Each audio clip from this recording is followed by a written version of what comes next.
નમસ્કાર, સંદેશ ન્યૂઝના digital platform સાથે હું છું માલવી। ખેડૂતો માટે ગુડ ન્યૂઝ સામે આવ્યા છે, જેમાં ફાર્મર રજિસ્ટ્રી પોર્ટલ પર ખેડૂતોની નોંધણીમાં ગુજરાત દેશમાં પ્રથમ નંબરે આવ્યો છે।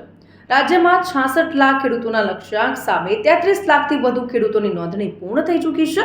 લક્ષ્યાંક સામે 50% નોંધણી પૂર્ણ થઈ ચૂકી છે। એટલા જ માટે ભારત સરકાર તરફથી ગુજરાતને પ્રોત્સાહક ગ્રાન્ટ મળશે, જેની રકમ છે 120 કરોડથી પણ વધુ। ગુજરાતના વિવિધ ખેડૂત હિતલક્ષી પ્રોજેક્ટમાં ઉપયોગ કરવામાં આવશે। ખેડૂતોની નોંધણીમાં નવસારી, ડાંગ અને જૂનાગઢ જિલ્લો અગ્રેસર રહ્યો છે। દેશના દરેક ખેડૂતોને હવે એક આગવી ઓળખ મળશે, જેમાં હવે વાત કરીએ તો ખેડૂત ખાતેદારના લેન્ડ રેકર્ડને યુનિક આઈડી સાથે લિંક કરવા માટે તારીખ 15 ઓક્ટોબરથી ફાર્મર રજિસ્ટ્રી શરૂ કરવામાં આવી છે।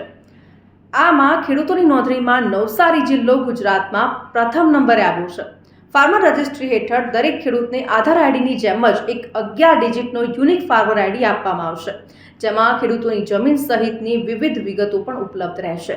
આ આઈડીના માધ્યમથી ખેડૂતોને રાજ્ય તથા કેન્દ્ર સરકારની વિવિધ હિતલક્ષી યોજનાઓનો લાભ સરળતાથી અને સમયસર મળી રહેશે। આ સાથે જ ગુજરાતમાં ફાર્મર રજિસ્ટ્રી આગામી તારીખ 25/3/2025 સુધીમાં પૂર્ણ કરવાનું આયોજન પણ કરવામાં આવ્યું છે।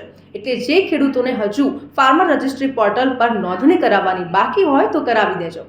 તો આવા જ ઇન્ફોર્મેટિવ વિડીયોઝ જોવા માટે સંદેશ ન્યૂઝના ડિજિટલ પ્લેટફોર્મ સાથે જોડાયેલા રહો।